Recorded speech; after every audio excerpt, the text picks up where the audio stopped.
बिस्मिल्लाहिर्रहमानिर्रहीम। अस्सलाम वालेकुम नाज़रीन, लाइव डॉक्टर शाहिद मसूद के साथ मैं हूं नाइला अली। नाज़रीन, आज वज़ीर ख़जाना इसहाक़ डार साहब की ज़ेर सदारत इक़्तिसादी राब्ता कमेटी का एक अहम इजलास हुआ। दूसरी जानिब IMF के साथ होने वाले स्टाफ लेवल मुज़ाकरात तय नहीं पा सके, जबकि पंजाब असम्बली के इंतखाबात में तारीख देने से मुतल्लिक फ़ैसला महफूज कर लिया गया है। इस समेत दिन भर जो मौज़ूआत रहे उन पर बात करेंगे। हमारे साथ स्टूडियो में मौजूद हैं डॉक्टर शाहिद मसूद। अस्सलाम वालेकुम डॉक्टर साहब। आपको सर, इसहाक़ डार साहब ने आज कहा है कि IMF के साथ पीर के रोज़ जो है वो मुआहदे पर दस्तखत हो जाएंगे। क्या इस प्रोग्राम की बहाली में जो ताख़ीर है इससे मज़ीद मुश्किलात पैदा हो सकते हैं अवाम के लिए? सबसे पहले तो जी एक बड़ा सानिया, एक बड़ा नाम, एक बड़ी शख्सियत आज रुखसत हुई, अमजद इस्लाम अमजद साहब जी। और उनसे एक ऐसा लगता है जैसे बिल्कुल बहुत कुछ चला गया उनके साथ ही। बिल्कुल।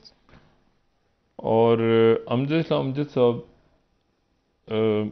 ने इस पूरे दौर, इस पूरी जनरेशन जो गुजरी हैं और आने वाले लोग अरसे में भी जो लोग हैं उनको वो जाहिर है कि जनरेशन को मुतासर करेंगे।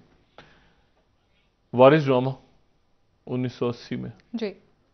और उससे पहले वो दरस व तदरीस से मुंसलिक रहे, शायरी, इंतहाई जिंदा दिल आदमी। अनवर मसूद साहब ने आज उनकी वफात पे ये कहा कि जब ऐसे हालात हों तो अच्छे और पढ़े लिखे लोग और नफीस लोग चले जाते हैं। और अमजद साहब के साथ बड़ी महफिलें, बड़ी दुनिया है जो अमजद साहब को जानती है। और रात को सोए और सुबह जब उनको जगाने के लिए गए घर वाले तो वो रात को किसी वक्त उनको हार्ट अटैक से उनका इंतकाल हो गया था। और चंद रोज़ पहले ही वो वापस आए थे उम्रा और मदीना मुनव्वरा। और अब अमजद साहब के बारे में क्या बात की जाए, इतनी उनके साथ। एक उनके चंद अशार में भी देख रहा था, वैसे तो उनकी किताबें, एक उन्होंने लिखा सेल्फ मेड लोगों का अलमिया। वो कहते हैं कि रोशनी मिजाजों का क्या अजब मुकद्दर है, जिंदगी के रास्ते में बिछने वाले कांटों को राह से हटाने में, एक एक तिनके से आशियां बनाने में, खुशबुएं पकड़ने में, गुलसितां सजाने में उम्र काट देते हैं। उम्र काट देते हैं और अपने हिस्से के फूल बांट देते हैं। कैसी कैसी ख्वाहिश को कत्ल करते जाते हैं। दरगुजर के गुलशन में अब्र बन के रहते हैं। सब्र के समंदर में किश्तियां चलाते हैं। ये नहीं कि उनको इस रोज़ो शब की काविश का कुछ सिला नहीं मिलता। मरने वाली आंसों का खून बहा नहीं मिलता। जिंदगी के दामन में जिस कदर भी खुशियां हैं सभी हाथ आती हैं, सभी मिल भी जाती हैं, वक्त पर नहीं मिलती, वक्त पर नहीं आती। यानी उनको मेहनत का अजर मिल तो जाता है, लेकिन इस तरह जैसे कर्ज की रकम कोई किस्त किस्त हो जाए, असल जो इबारत हो पसनविश्त हो जाए। फसले गुल के आखिर में फूल उनके खिलते हैं, उनके सेन में सूरज देर से निकलते हैं। तो अमजद साहब अब जिंदा रहेंगे हमारी यादों में भी। और जो उन्होंने अदब लिखा, जो उन्होंने शायरी छोड़ी, जो यादें छोड़ी, अल्लाह ताला उनके दर्जात बुलंद फरमाए। एक बहुत बड़ा नुकसान हुआ तमाम दुनिया में जितने भी, मैं ये नहीं कहूँगा कि पाकिस्तान या भारत या मतलब जहाँ जहाँ उर्दू बोली जाती है, सुनी जाती है, देखी जाती है, ड्रामा, अदब, और एक अच्छा इंसान, दरवेश आदमी, दरवेश आदमी, फैज़ साहब के साथ, जालिब साहब के साथ, कासमी साहब के साथ, बड़ी मुनी नियाजी साहब के साथ, जॉन एलिया, ये वो पूरा दौर जो हमारा, अहमद फराज साहब, तो वो अब ऐसा लगता है कि जो है ना वो बहुत बड़ा खला। अच्छा, अब ये जो IMF के साथ मामलात हुए हैं, देखें ये तो बहुत ही बुरा हुआ है। और ये बुरा इसलिए हुआ है कि मतलब ये जो कल हमने बात की थी ना कि खुशखबरी होगी तो बुरी खबर आएगी, और अगर कम, ये बिल्कुल उसी तरह से हुआ है। यानी वो लोग यहाँ पे आए और यहाँ पे 10 रोज़ उन्होंने क़याम किया। जी। और 10 रोज़ क़याम करने के बाद जो है वो उनकी टीम यहाँ से चली गई। अच्छा, ये स्टाफ लेवल के उनके ऑफिशियल्स थे, यानी ये बोर्ड मेंबर्स नहीं है, जी। Staff level officials. और उसके बाद जब वो चले गए तो उसके बाद जो है वो उनको इसहाक डार साहब, रात को तो डार साहब ने बात नहीं की, लेकिन सुबह फिर डार साहब ने प्रेस कॉन्फ्रेंस की, इसहाक डार साहब ने, और उन्होंने कहा कि जो है वो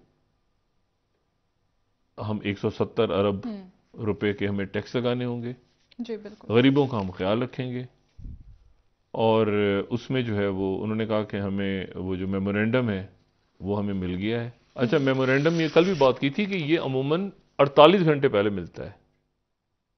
ठीक है, मेमोरेंडम यानी भी दस्तखत नहीं हुआ, अभी एक कॉपी इनको मिल गई, एक कॉपी उनको मिल गई। अब ये पीर के रोज, अब वो उन्होंने कहा है कि पहले आप एक्शन लें, वापस जा रहे हैं और वॉशिंगटन से हम जरा आपसे बात करेंगे पीर के रोज जूम पे या वर्चुअली जैसे भी होता है, और उससे पहले आपको प्रायर एक्शन लेने हैं।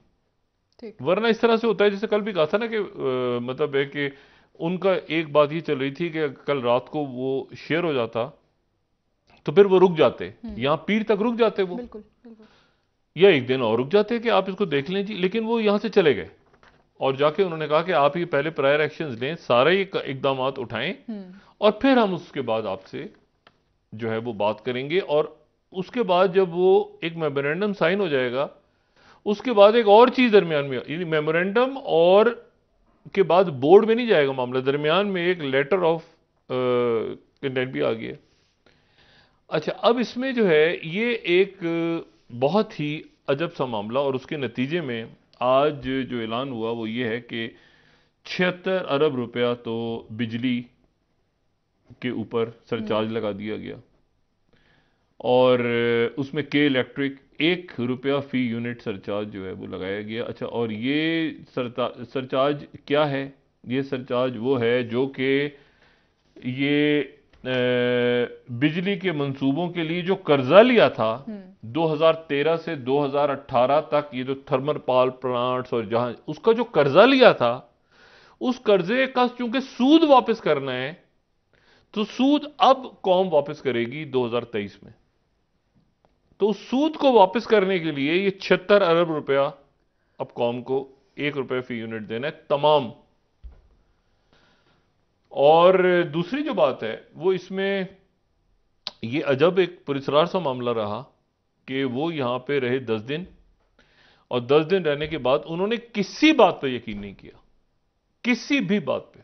बल्कि उन्होंने कहा कि आप जो हैं ये आज़ाद शुमार के अंदर आप गोरख धंधा इसकी फजिंग करते हैं, वो भी उन्होंने बात पकड़ी कि आपके नंबर्स गलत हैं, आप बात गलत कर रहे हैं। फिर उनकी मौजूदगी में ही वो सादगी कमेटी बन गई कि जो सादगी लाएगी, कफायत जारी करेगी, ये करेगी, वो करेगी। साथ ही साथ लोगों ने जो है वो हलफ भी उठा लिया, हलफ नहीं उठाया, नहीं, उनका नोटिफिकेशन भी हो गया। काबीना जो है वो सेंचुरी के पास पहुंच गई।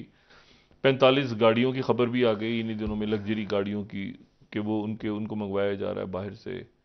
और अब ये तो उन्होंने दूसरे मुल्कों से बात, बड़ा अजीब सा मामला है कि उन्होंने दूसरे मुल्कों के सफ़ीरों से बात की, और सफ़ीरों से बात करके उन्होंने पूछा कि जी आप पैसे दे रहे हैं, आप पैसे दे रहे हैं। सब ने, यानी ये बिल्कुल दुनिया के 2 मुख्तलिफ पोल्स हैं, चाइना और IMF, और यानी हर, और आपके जो है ना, आप कहते हैं हमारे हर बुरे वक्त का साथी सऊदी अरब हमारी मदद करेगा, सब ने अपने आप को लिंक कर दिया कि IMF के साथ। IMF कह रहा है कि जी इस बात की क्या गारंटी, जो कल भी बात की थी, इसकी क्या गारंटी है कि बाहर से वाले आपको पैसे देंगे? आप कहते हैं दे देंगे। तो वो बात अभी तक बिल्कुल अटकी हुई है। प्रायर एक्शंस का वो कह गए हैं कि एक्शंस लें, पहले एक्शंस लें, फिर हम पीर के दिन आपसे बात करके देखते हैं। तो आज एक एक्शन ले लिया, आप कल परसों अगले 2-4 दिन, 14 दिन के आपके पास ज़खायर रह गए हैं ज़र मुबादला के, 14 दिन के। और उसमें 20 दिन का कहा था मुसद्दिक मलिक साहब ने कि पेट्रोल रह गया है। वो तो खैर उसका कोई ना कोई रास्ता निकलेगा बीच में। लेकिन आप ये देखें कि इसमें हर चीज़ जो है हमारे हुक्मरान करने को तैयार हैं, सवाए ये कि काबीना कम करें।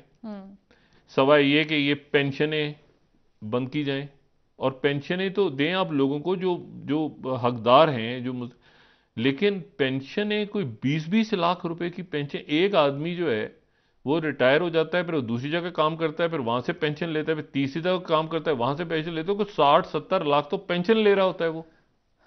और ताहयात पेट्रोल, ताहयात बड़ी गाड़ियां, ताहयात ये। आसाइशें तमाम देखिए, डॉक्टर साहब। एक तो है ना कि जो आपका आपके कारोबारी शख्सियात हैं, प्राइवेट, उनको आप साइड पे करें ना, ये तो टैक्स के पैसे हैं ना आवाम के। अवामी अच्छा, टैक्स के उनके पैसे। टैक्स के पैसों से ताहयात इंटरनेशनल अहल खाना को, इनको जहाज़ों के ट्रैवलिंग। टिकट, और जनाब ताहयात इतने नौकर, ताहयात टेलीफोन फ्री है, ताहयात प्रोटोकॉल है, ताहयात बड़ी गाड़ियां, और कई कई प्लॉट्स। ये इस मुल्क में, पाकिस्तान में, ये आपको ख़त्म करना होगा। ये बात मैंने एक दफ़ा पहले कही थी, मैं दोबारा उस जुमले पे बड़ा, कुछ लोग नाराज़ हो गए थे बहुत ज़्यादा, लेकिन बात ये, मैं कहा था हकीकी रियासत बनाने की बात हुई थी, तो उसको इंग्लिश में रियल एस्टेट ट्रांसलेट कर दिया किसी ने, ऐसा लगता है पाकिस्तान को। तो बात ये सारी कि आपको ये सारे अल्ले तलल्ले ख़त्म करने होंगे यहाँ पर अपनी एक, जैसे, यानी आप सोचें कि दूसरे मुल्कों के जो वज़ीर आज़म हैं, वज़ीर आज़म, वो ऐसे अस्तीफे बनते थे। आज बहुत से लोगों के अस्तीफे, और उनको खुद ही रिजाइन कर जाना चाहिए रिजाइन कर था। देना चाहिए। रिजाइन करके यही बैठना चाहिए था, ये नहीं कि जहाज में बैठ के भाग जाए, यहां बैठ के बताना चाहिए था कि इतने दिनों की जो गलत फैसला है। देखिए, एक एक शख्स, एक सिपाही अगर गलती करता है ना, एक सिपाही, उसने गलती की तो गोली लग गई, सामने से गोली लगी, और वो जो है वो उसकी जान चली गई। लेकिन अगर सिपह सलार गलती करता है ना, या अगर वो किसी कंपनी का सीईओ गलती करता है, या किसी कबीले का सरदार गलती, जितनी बड़ी जगह पे, अब आप पूरे मुल्क की मईशत आप देख रहे हैं कि अब आपकी जो गलती है ना, कि मैं ये समझा, मैं यूं, मैंने ये देखा, मैंने, उसके नतीजे में जो बर्बादी आई है नीचे, जहाज खड़े हुए हैं, एलसीज खुल नहीं रही, अद्वियात वाले, ये डॉलर्स कहां से आएंगे किसी को पता नहीं है, वो लोग चले गए हैं वापस, उन्होंने कंडीशन लगा दी हैं। उसके बाद वो बोर्ड का इजलास कब होगा, अभी इसी का नहीं पता, स्टाफ लेवल का ही नहीं पता। फिर वो जनाब एक दरमियान में एक और लेटर साइन होगा, फिर वो बोर्ड बैठेगा, फिर उसके बाद वो आप उनसे, उनके पैसे आएंगे, फिर आप सऊदी अरब से कहेंगे, फिर आप चाइना से कहेंगे, और ये अगले 1-2 हफ्ते रह गए। और हर चीज आप करने को तैयार हैं, सवाए इसके कि ये जो लोगों के पास पैसा इतना ज्यादा पैसा कि वो, मैं पहले कह चुका हूं, या कैसे लोग मरते हैं या बदअज़मी से। अब मसला ये कि वो काबीना खत्म करने को तैयार नहीं। और ये पहली दफा गालिबन ऐसा हुआ है कि आईएमएफ के स्टाफ लेवल के मुज़ाकरात में वजीर आजम शहबाज शरीफ साहब खुद शरीक हुए। वो लाहौर में हैं, तो लाहौर से वर्चुअली शरीक हुए वो। उसके बाद भी वो कायल नहीं हुए, मुझे ये नहीं पता कि बिलावल भुट्टो जरदारी साहब जो बाहर के दौरे करते हैं, वो उसमें उन्होंने कभी बात की कि नहीं की। जेनीवा गए हैं तो सैलाब के ऊपर वो कुछ नहीं हुआ। यानी अब आप मुझे बताएं कि वो, यानी हासिल क्या हुआ है इसमें पूरे इस तमाशे में। एक तो ये है कि जो ये तो उन्होंने तय हो गया, आईएमएफ ने ये तय कर दिया कि आप झूठे हैं, आप झूठ बोल रहे हैं, ये आपके नंबर्स भी गलत हैं, आप वादा भी नहीं करते, आप जो है ये आपने आदत डाल दी है। उनको नहीं पता, वो बच्चे हैं, उनको नहीं पता कि आपके पास कितनी जायदादें किसके पास हैं और इस मुल्क में क्या हो रहा है।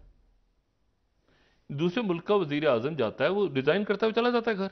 यहां देखें किस तरह, वो जाने के बाद भी ये होगा, वो फलां होगा, वो ट्रेनों पे सफर कर रहे होते हैं प्राइम मिनिस्टर।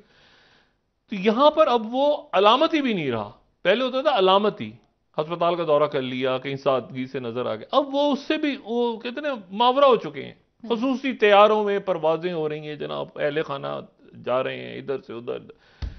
तो ये सारा खत्म करना होगा। बिजली की चोरी, करप्शन, पैसे, उसमें जराइम भी हो रहे हैं, सोशल अनरेस्ट। तो आने वाले दिनों में अब वो ये तो बता के चले गए 170 अरब के टैक्स लगाने होंगे, मगर जो गलती हुई है, और ये आईएमएफ से कैसे निकलेंगे, कोई सॉल्यूशन नहीं, आगे क्या से जाएंगे, कोई हल नहीं।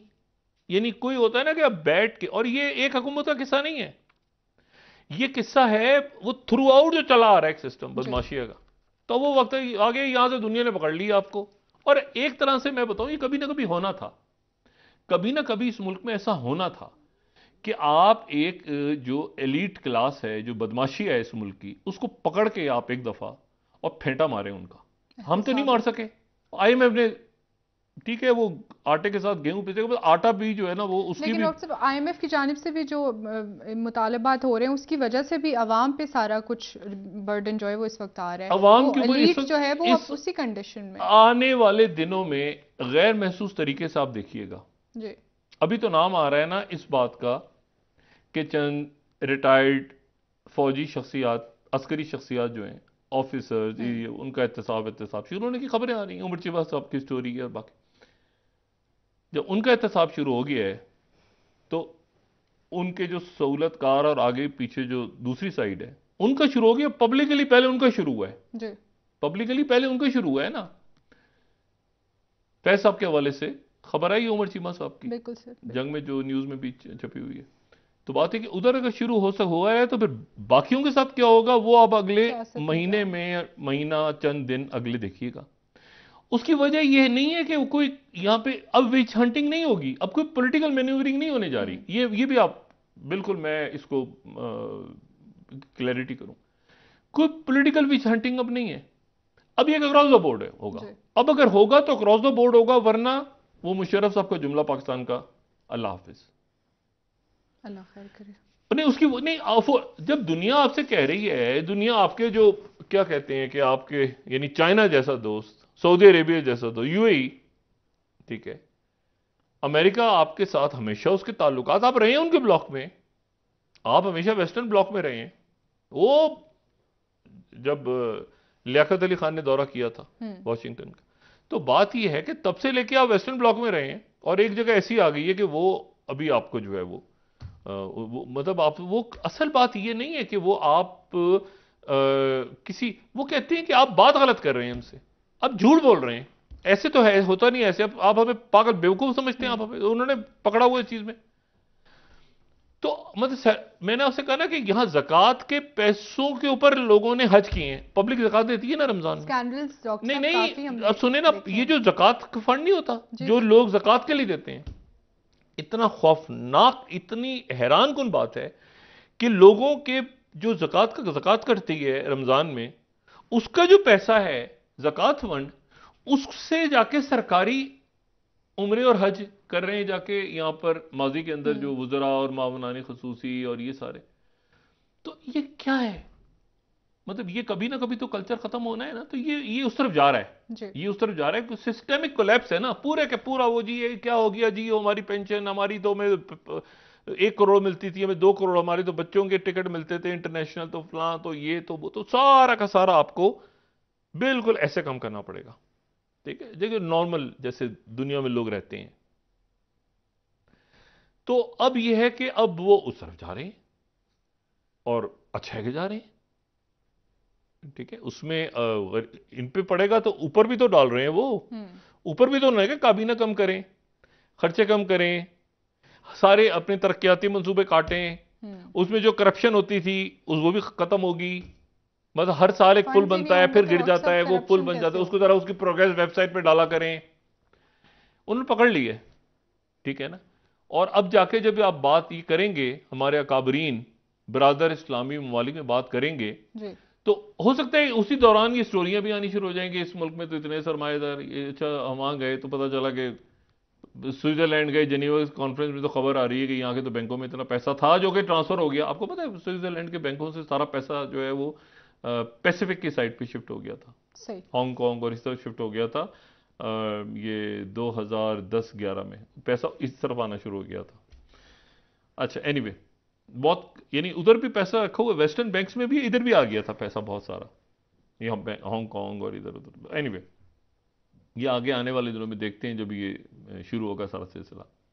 लेकिन इसमें जो मामला है वो ये है कि ये पूरा सिस्टम इसको नहीं संभाल पाएगा, डार साहब इसको नहीं संभाल पाएंगे। और डार साहब इस पूरे मामले को, मतलब इस पूरे, मैंने आपसे कहना है डार साहब मईशत के कायम अली शाह साहब हैं, जैसे सियासत में कहते हैं ना। तो डार साहब, मतलब डार साहब जो हैं वो ना अब मरीम नवाज साहबा मुझे बताएं कि वो क्या, कि मतलब कब तक आपको इमरान खान नहीं कर दिए भाई। इमरान खान ने जो भी किया, इमरान खान ने मतलब इमरान खान के आने से पहले कौन था भाई, इमरान खान के आने से पहले कौन था, उनसे पहले कौन था, तो मतलब ये तो एक सर इनकी हुकूमत के अपने साबिक वजीर खजाना जो है वो इस वक्त डार शाहजहां साहब वापस पे देखें, इतनी तनकीद कर रहे देखें हैं। देखें, एक है मिस कैलकुलेशन होना, जो मैंने कल भी बात की थी ना, आपकी कैलकुलेशन गलत हो गई। जैसे हमने कहा ना, मतलब बिल्कुल इतना उस वक्त यानी कि क्रिटिसिज्म हालात का हमने इदराक नहीं क्रिटिसाइज था किया था आपको। असद उमर साहब को, कि आपको नहीं बिल्कुल पता था किया। पहले से? आपको बता के बिल्कुल। गए थे, शहजाद अख्तर साहिबा बता के गई थी आपको कि क्या करना है, पूरा प्लान दे के गई थी हुकूमत में आने से पहले, और आपको भी पता था कि वजीर खजाना बनना है। डार साहब तो तैयार हो रहे थे जब ये पूरी पीडीएम की मूवमेंट चली है, महंगाई मार्च फलाना डिमाकना आगे पीछे। तो अब मसला ये है कि अब इसमें तो जो इनका पूरा का पूरा ये इशू है, मुआशी टीम। जो जो मतलब डार साहब के तो टिप्स से था ना, कि इन्होंने पूरा वो हटाया उसको, अपना मिफ्ता इस्माइल साहब को हटवाया, और मिफ्ता इस्माइल साहब मुझको हटा के किसी इकोनॉमिस्ट को ले आते। यही कहा उन्होंने आज। इकोनॉमिस्ट फिर एक और लफ्ज, कौन है फिर वो? देखिए ना, इकोनॉमिस्ट ही नहीं है, उनको फारिग उस लिस्ट से ही निकाल दिया। हाँ। ठीक है, वजीर रिजाइन कर जाते हैं। अभी ग्रीस में रिजाइन किया, इधर वो टर्की में उन्होंने फायर किया, इधर उधर काबीना, इधर लोग अकाउंट। लेकिन मसला ये है कि इसहाक डार साहब, तो इसहाक डार साहब का फेलियर तो देखें, इनकी जगह कोई कोई वजीर होता ना, उसको फारिग कर देते। लेकिन डार साहब फारिग इसलिए नहीं हो सकते कि डार साहब हैं। लेकिन डार साहब की गलती देखिए, एक है कि आपको इल्म नहीं है, जी। आपसे कोताही हो गई। मतलब असद उमर साहब को पता नहीं था, हमाद अजहर को पता, इस हाक डार साहब को पता नहीं था। मतलब जो कह रहे, मेरे उठते ही डॉलर उड़ गए, मेरे उठ गए बैठ, फिर एक गलत बात, फिर दूसरी जेनीवा से पैसे आ गए, कल भी फिर डॉलरों की मुबारकबाद दी बारिश थी होगी। वजीर कल रात खजाना को ने। बड़े अच्छे खबर चलवाई कल इन्होंने, अच्छी खबर आज देंगे, बड़ी ये अच्छी बात खबर की आएगी उन्होंने। रात तक। जी जी। सब लोग 1 बजे, पता नहीं 12 बजे तक लोग जाग रहे हैं, बैठे हुए हैं। एक एक तमाशेबाजी, एक न, वजीर आजम हाउस में वो, अच्छा हम परेशान किया, वजीर आजम हाउस में क्यों हो रहे हैं मुज़ाकरात? पता चला वजीर आजम, मैंने कहा वजीर आजम हाउस में वो अशाइया भी हो रहा है उनके लिए। लेकिन फिर पता चला वजीर आजम तो लाहौर में है। वो बहरहाल अभी इतना बड़ा गुफअप है कि आप यकीन करें, इसमें मैं किसी और मुल्क में होता ना, अच्छा ये गलती नहीं है, ये एक दो चीजें आ गई। एक तो गलत बयानी, झूठ पे झूठ पे झूठ पे झूठ। दूसरा वो झूठ जो उन्होंने पकड़ ली है, मतलब हम नहीं कह रहे झूठा, जी। आईएमएफ ने पकड़ लिया कि आपने फजिंग की है, नंबर ही गलत दे रहे हैं, आप धोखेबाजी करते हैं, ये करते हैं, फलां करते हैं, आपने उधर से ये किया, उधर से ये किया, ये देखें पेपर दोबारा देखें, अच्छा हम बनाते हैं, ये बनाते हैं, वो बनाते हैं। इन्होंने कहा इस दफा फिर हम पागल बना, नहीं बने, वो नहीं बने। वो पकड़ लिया। सर अच्छा, ब्रेक लेते और हैं। उसके बाद जो है दूसरी बात ये कि वो ऐसे मौकों पे रेजिग्नेशन गवर्नमेंट्स गिर जा, आप यकीन करें गवर्नमेंट्स गिर जाती हैं ऐसे मौकों पे, खुद ही गिर जाती हैं हुकूमत। ये तो जैसे वो अदानी का केस फंसा हुआ है ना, तो मोदी फंसा हुआ है उधर, वो वजाहतें दे रहा है, उधर अडानी के गिर गए, क्या लिंक्स थे, वो लगे हुए हैं जनाब। डॉक्टर साहब एक ब्रेक ले लेते हैं, वापस आके इन मामलात पर मजीद आपसे बात करेंगे। नाज़रीन एक ब्रेक हमारे साथ। गवर्नमेंट गिरे ना, कम से कम माफी तो मांगे, अपनी ठीक है। तस्लीम तो करे, गलती तो माने कम से कम। बिल्कुल ठीक कह रहे हैं सर, बिल्कुल ठीक कह रहे हैं। नाज़रीन ब्रेक ले लेते हैं, हमारे साथ रहिए।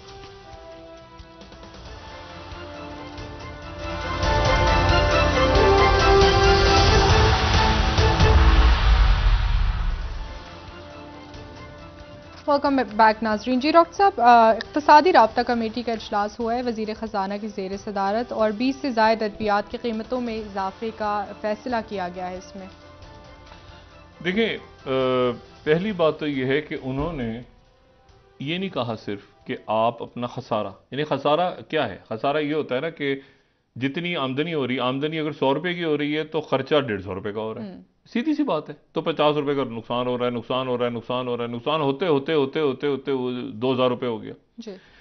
अब वो ये नहीं कह रहे आपसे कि आप खसारा कम करें। अपना खत्म करें, वो कह रहे हैं कि आप अपना सरप्लस दिखाएं, ये दिखाएं कि आपके पास पैसा ज्यादा हो गया है। यानी मेरे पास अगर खसारा बनते बनते बनते मुझे 50 रुपए 50 रुपए 50 रुपए रोज का, मतलब 100 रुपए की आमदनी है, 150 रुपए खर्च हो रहा है, तो 50 रुपए होता है 2000 हो गया। अब वो कह रहे हैं कि 2000 भी खत्म करो और ये भी दिखाओ कि तुम्हारे पास आपने ज्यादा जमा पैसे, कितने किए? तुम्हारे पास सरप्लस है, ज्यादा पैसे हैं तुम्हारे जी। पास। ये काम कर रहे हैं। अब ये काम कैसे होगा जब तक आप अपनी यहाँ पे अयाशियां और ये करप्शन के ऊपर हाथ, उन्होंने बात की है ना एफआई और नैब और ये सारे कवानीन, ये जब तक नहीं करेंगे तो कैसे होगा? और ये बराह रास्त देखें, सियासत अलग है, क्राइम अलग है। लोग अपने क्राइम और सियासत को साथ जोड़ते हैं, ठीक है, सियासतदान काबिल एहतराम, लेकिन उस क्रिमिनल एक्टिविटीज में, और वो आते ही कई कई लोग तो आते ही सियासत में इसलिए हैं कि इतने करोड़ हमने लगाए हैं और टिकट लिया है तो इतने अरब हमने इसमें लगाए हैं, तो हम सेनेट का टिकट, बिकते हैं टिकट, और फिर उसके बाद यहां से टिकट हम ले लेंगे तो उसके बाद फिर हमें ये इतना इधर से कट मिलेगा, ये बिजनेस मिलेंगे, ये लाइसेंस में, वो एक ऐसे गठजोड़ है। ठीक है, कभी कहीं से आ जाते हैं, कभी भारी भरकम वकला खड़े होते हैं केस लड़ने, वो चलता रहता है चलता रहता है, वो आज तक खत्म ही नहीं हुआ। वो नैब के जमाने में पैदा हुई थी और आखिर में जाके वो सियासी इंजीनियरिंग का सबसे बड़ा, शायद खान अब्बासी साहब बिल्कुल ही बात दुरुस्त उनका जुमला है कि सियासी इंजीनियरिंग, और ये खुद सुप्रीम कोर्ट कह चुकी है कि सियासी, और सबके सामने कभी पैट्रियट निकल रही है अंदर से, कोई निकल रहा है, कभी कुछ निकल रहा है, कभी काफ निकल रही है, नून निकल रही है, नून तो नहीं, यानी नून में से काफ निकल रही है। अब तो नून में से नुक्ता निकल के वो नून गुन्ना की तरफ जा रहा है। अंदर बड़े इख्तलाफात हैं सारी पार्टियों के, पीटीआई के अंदर भी इख्तलाफात पैदा हो रहे हैं और खुलेंगे आने वाले दिनों में, नून में भी। तो ये पॉलिटिकल सारा ढांचा जो है ना, ये पूरा का पूरा गड़बड़ हुआ है। अभी इलेक्शंस के ऊपर भी बात करूंगा और बाकी चीजें भी कि वो क्या मामला है, लेकिन मैं आपको ये बताऊं कि ये ऑयल की देखें इस वक्त क्या हुआ है। ये महंगाई आ रही है ना, तूफान आ रहा है पाकिस्तान में महंगाई का, उसके साथ ही आज रशिया ने ऐलान कर दिया है कि वो 5 लाख बैरल यौमिया तेल कम कर रहे हैं अपनी पैदावार। 5 लाख 5 लाख, अच्छा कम कर रहे हैं। तो उसके नतीजे में एकदम से जो ब्रेंट ऑयल है, ब्रेंट ऑयल यानी उरल ऑयल की, मैं रशियन ऑयल की बात नहीं कर रहा, जो ब्रेंट ऑयल दुनिया में चलता है, जो यूरोपियन ऑयल है, वो 86 क्रॉस कर गई उसकी प्राइस। ठीक है, एकदम से, ठीक, उसकी प्राइस नीचे थी, वो एकदम से क्रॉस कर गई, क्योंकि रशिया ये कह रहा है कि अब हम अपना ऑयल उन मुल्कों को नहीं दें जिन्होंने कैपिंग वाला हमारे साथ खेल किया था। इसको वेपनाइजेशन का नाम दे रहे हैं। वो कह रहे हैं कि अच्छा ऑयल की वेपनाइजेशन हो गई। इससे पहले ये जब ओपेक बनी थी, अब तो ओपेक प्लस में रशिया भी है ना, उस वक्त जब ओपेक बनी थी तो उस वक्त ही बात हुई थी कि शाह फैसल शहीद ने ये बात की थी, सऊदी अरब के शाह फैसल शहीद ने, कि उन्होंने ऑयल बंद कर दिया था, जंग हुई थी इसराइल के साथ। एनीवे, तो अब ये जो है ये उन्होंने ऑयल, तो उसके नतीजे में ये हुआ कि ये वॉल स्ट्रीट जर्नल को हम कोट कर देते हैं ना, थर्ड, अगर किसी ने इसको पढ़ना हो, Russia to cut oil production sending prices higher, ये प्राइसेस बढ़ गई। और न्यूयॉर्क टाइम्स ने इसके साथ ही, अच्छा ये हुआ, उसके साथ ही दूसरा वो विंटर ऑफेंसिव जिसका मैं जिक्र कर रहा था ना, कि विंटर ऑफेंसिव, रशिया को पता है कि यहां यूरोप नहीं घुसेगा, यूरोप में फायदा हमें ही होगा, यहां पर यूरोप को नुकसान होगा, नेपोलियन को भी नुकसान हुआ था, हिटलर को भी नुकसान हुआ था। तो ये हमारा टाइम है कि हम इसमें विंटर के अंदर जो हमने करना है, हाँ यहां फौजों का आना बड़ा मुश्किल है, फटे पड़े हुए हैं। तो उन्होंने ये लफ्ज इस्तेमाल हुआ है न्यूयॉर्क टाइम्स में कि Russia strike cities as it ramps up winter offensive, जो सेकंड है विंटर ऑफेंसिव उन्होंने शुरू कर दिया। ठीक है, क्योंकि यहां पे असल जो है वो है जनरल विंटर, जो पहले बात को, जनरल विंटर इस जंग को लीड करेगा, जो कि रशिया, उनको पता है कि यूरोप तारीखी तौर पे यहाँ, वो रशिया, वो पहाड़ बीच में आगे पीछे, वो फंस जाएंगे यहाँ पे। ठीक है, तो उसके नतीजे में उन्होंने जो स्ट्राइक्स की, अगर आप मैप देखें तो उन्होंने स्ट्राइक्स की आज बहुत से शहरों पे, उन्होंने केव के ऊपर स्ट्राइक की, उन्होंने बहुत से और शहरों पे स्ट्राइक की, केरसों पे की। लेकिन इसमें जो इशू है वो ये है कि जो यूक्रेन, अगर आप इसको मैप हम देखें, इसको थोड़ा सा बड़ा करके ना, तो ये नीचे दो हमें नजर आ रहे हैं, मोल्दोवा और रोमानिया। ठीक है, ये यूक्रेन है, दरमियान में जो ऑरेंज कलर का लिखा हुआ है बड़ा सा यूक्रेन, और इसके नीचे दो मुल्क हैं, मोल्दोवा और रोमानिया। अच्छा, अब उन्होंने ऊपर से मिसाइल फायर हुए, ऊपर रशिया है, ठीक है, नॉर्थ में ऊपर से मिसाइल फायर हुए, तो एक जनाब जो यूक्रेन के जो ज़ेलेंस्की हैं, उन्होंने कहा कि जी मोल्दोवा और रोमानिया के अंदर मिसाइल क्रॉस कर गए। अच्छा, उसके बाद ये हुआ कि मोल्दोवा की तो गवर्नमेंट गिर गई, आज उनकी हुकूमत ही गिर गई, अच्छा तबरदूज हो गई। उसकी वजह ये कि वो जंग में और क्राइसिस में उनकी गवर्नमेंट ही गिर गई, पूरी गवर्नमेंट। और दूसरा जो है वहां पे ये हुआ कि जो रोमानिया जो है, उन्होंने रोमानिया की तरफ से कहा गया कि नहीं, हमारे एयर स्पेस में नहीं आए मिसाइल। और उसके साथ ही जो मोल्दोवा है, उन्होंने रशियन एम्बेसडर को तलब किया गालिबन, लेकिन अभी तक ये बात इस सवालिया निशान है कि क्या उनकी एयर स्पेस में दाखिल हुए कि नहीं हुए। ये देखें ना, राइटर्स, मोल्दोवा की गवर्नमेंट ही गिर गई है, जो 16वीं स्लाइड है, ये गवर्नमेंट क्विट कर गई, टर्मोइल और टेंशन विद रशिया में। मतलब इस सिचुएशन बड़ी, बहुत ही खौफ, मतलब बड़ी सिचुएशन बड़ी ख़राब है।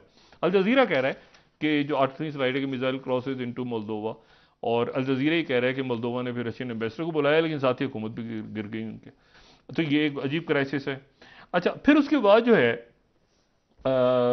तो अच्छा, जेलेंस्की जो है वो यूरोप का दौरा कर रहे हैं, यूरोप के अंदर उन्होंने कोशिश कर रहे हैं कि वो कायल करें, यूरोप के अंदर प्राइसेस शूट कर गई जी। हैं इसकी, क्योंकि ब्रेंट ऑयल अब वो कैसे लेंगे, क्या लेंगे, वहाँ अब क्राइसिस चल रहा है।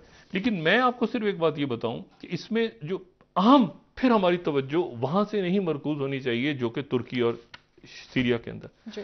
20,000 से ज़्यादा बॉडीज, और अब जाहिर है कि वहाँ पर एक ऐसा बहरान है, और ये इस्तांबुल में कहा जा रहा है, खुद लोग कह रहे हैं कि ज़लज़ला आना है वहाँ। यहाँ बिल्डिंग्स, बड़ी बड़ी बिल्डिंग्स, इतनी ह्यूज बिल्डिंग्स टर्की में बनी, उनके ऊपर भी अब इन्वेस्टिगेशन शुरू की है रजब तैयब एर्दोगन की गवर्नमेंट ने, कि ये बिल्डिंग्स जो हैं ये एक साथ इतनी बड़ी बिल्डिंग्स कैसे गिरी, और क्या इन बिल्डिंग्स को जानते हुए कि इससे पहले जो ज़लज़ले आए हैं उनके नतीजे में ये इन बिल्डिंग्स को खड़ा रहना चाहिए था, अर्थक्वेक का कोई सिस्टम वहाँ होना चाहिए था, इतनी बड़ी बिल्डिंग्स क्यों बनी जो एक ही झटके यानी फौरन गिरी, बिल्कुल आप देखोगे हाउस ऑफ कार्ड की तरह गिर रही बिल्डिंग्स। लेकिन इसमें फिर 2-3 इश्यूज अभी तक इसमें रिजॉल्व नहीं हो रहे, और वो इशू ये है कि इसमें देखें, एक तो जो ये देखना है कि जो टर्की के जो ताल्लुकात हैं मुख्तलिफ मुल्कों के साथ वो किस हद तक बेहतर होते हैं।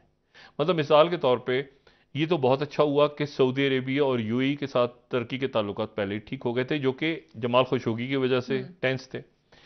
अच्छा, टर्की के ताल्लुकात स्वीडन जिसने नेटो में आना था, और जहां पे कुर्द और इन्होंने वीटो किया हुआ था, तो स्वीडन के लोग भी पहुंच गए मदद के लिए। अब देखना है कि उससे क्या फर्क पड़ता है। यानी इसका एक चाइना की बहुत बड़ी टीम आज डेमास्कस पहुंच गई है। सही, ठीक है, उन्होंने आज जो है वो चाइना की तरफ से बाकायदा ये कहा गया है कि हम पहुंच गए हैं जी डेमास्कस।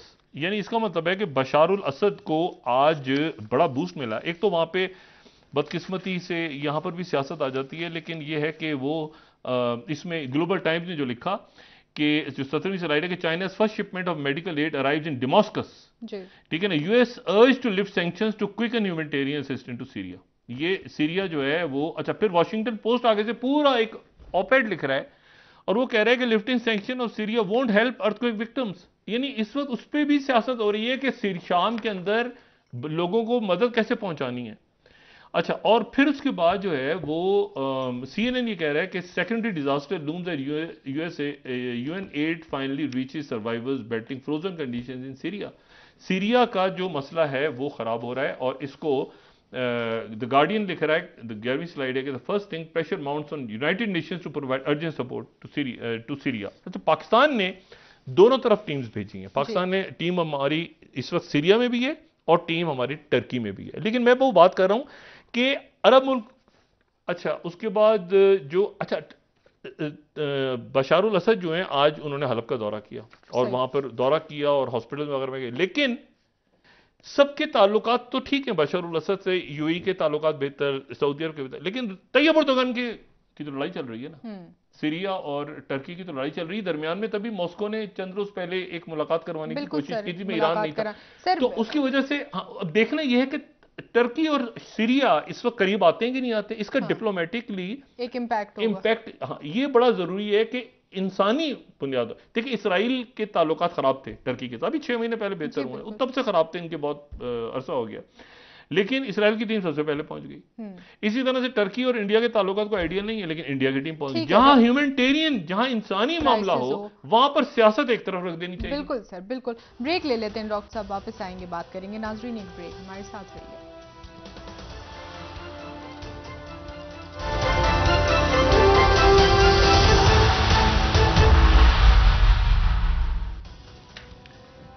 वेलकम बैक नाजरीन। जी, डॉक्टर साहब खत्ते की हालात पर बात कर रहे थे, और इस वक्त टर्की में जो हालात हैं उस पर बात कर रहे थे कि किस तरह से दीगर ममालिक वहाँ पे इमदाद की सूरत में एक डिप्लोमेसी भी क्रिएट कर रहे हैं। ये टेररिस्ट जो हैं उन तक नहीं पहुंचनी चाहिए किसी सूरत। इसके ऊपर तो कंप्लीट चेक लगाएं, कोई ऐसा सिस्टम कि उन तक ना पहुंचे।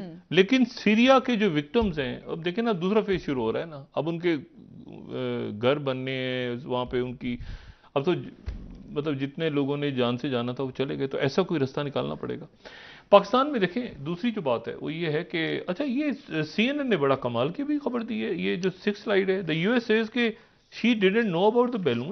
जो बैलून था, ये जो पूरा सर्वेलेंस हो रहा था, और जिसके बारे में उन्होंने कहा कि यहाँ पे फ्लीट है पूरा, और ये बैलून की फ्लीट है, वो कहते हैं कि जी अमेरिका कह रहा है कि शी जिनपिंग को पता ही नहीं था। अच्छा हाँ, that raises even more questions. ये तो बहुत ही अजीबो गरीब अमेरिका का स्टांस आया है। पता नहीं, सीएनएन में भी देख रहा था स्टोरी, मैंने ये क्या स्टोरी है पढ़ी, मैंने पूरा उसको देखा भी जो इनका टीवी पे चल रहा है, लेकिन मुझे समझ नहीं आया कि ये कैसी बात है। इन्होंने चंद रोज पहले तो कहा था कि ये 2 रोज पहले की स्टोरी है ना, जो 7th फ्लाइट है, spy balloon partner of broad Chinese military surveillance, US intel sources set. अब ये कह रहे हैं कि शी जिनपिंग को पता ही नहीं था। तो मैं तो मुझे पता नहीं क्या हुआ अचानक, और इस पे ब्लिंकन ने अपना दौरा कैंसिल किया था। 12 अच्छा, अब पाकिस्तान में तो ये अब आने वाले दिनों में 2-3 रोज में देखें कि शहबाज शरीफ और डार साहब क्या किस तरह से अब इससे मैनेज करते हैं, पॉलिटिकली कैसे मैनेज करते हैं। मैंने आपसे कहा ना कि वो मतलब है कि अगर हुकूमत गिर भी जाए तो भी मसला कैसे हल होगा, ये अपनी जगह ये भी तो इशू है ना, कैसे हल होगा, क्योंकि मामला इलेक्शन की तरफ तो यानी कोई अच्छी खबर हो, किसी अच्छे नोट पे हुकूमत को, इस हुकूमत को जाना चाहिए इलेक्शन की तरफ, इंतखाबात की तरफ, ताकि वो कैंपेन चले आगे। जी बिल्कुल। इमरान खान साहब एक दिन एक अच्छी खबर आती है, एक दिन एक बुरी खबर आती है। एक दिन अच्छी खबर उनके लिए होती है अदालत से, हुकूमत के लिए भी एक दिन अच्छी खबर आती है, अदालतों से बुरी खबर आती है। बुरी खबर जबरदस्त चल रहा है ना, इधर दाएं बाएं अकड़ पकड़ करते रहते, ये सिस्टम सारा अपने उस पे। इसमें से कौन बच के निकलेगा, कौन नहीं निकलेगा, पब्लिक निकल जाएगी, मुल्क निकल जाएगा इंशाल्लाह। उसकी वजह यह है कि ये जब तक आप बुनियादी अपनी ये जो लग्जरी, इतनी मुझे पता है 85 लोग, कई काबीना है इतनी बड़ी, 85 लोग या 83 लोग, और अभी लाइन में लगे बैठे हैं लोग कि आईएमएफ का हो गया ना मुआहदा तो हमें बनाए। तो मकसद इतने सारे लोग, इतने सारे मावनाने खसूसी, इतने सारे लोग, और कोई एक दूसरे से, अब तो इलेक्शन ईयर अगर आ रहा है, इलेक्शन ईयर है नहीं है खुदा जाने क्या, तो अब पार्टियों का अपना अपना सिलसिला है। बहुत शुक्रिया डॉक्टर साहब, प्रोग्राम का वक्त खत्म हो रहा है। बहुत खान साहब को इलेक्शन लेना है, वो इलेक्शन नजर नहीं आ रहा। बिल्कुल सर, बिल्कुल। इंशाल्लाह सर आने वाले दिनों में मजीद इस हवाले से बात करेंगे। नाज़रीन, प्रोग्राम लेकिन ये सेटअप चलेगा तो इनके मसाइल बढ़ते जाएंगे कि जून में कहां से पैसा लाना है, आगे कैसे वापस करनी है। ठीक है सर, ठीक है, बहुत शुक्रिया। नाज़रीन, कल आपसे इंशाल्लाह दोबारा मुलाकात होगी। मुझे नाइला अली को इजाजत दीजिए। अल्लाह हाफ़िज़ जी डॉक्टर साहब। अपने दोस्तों रिश्तेदारों गुरदनवाह के लोगों का सब ख्याल रखिएगा। अल्लाह हाफ़िज़।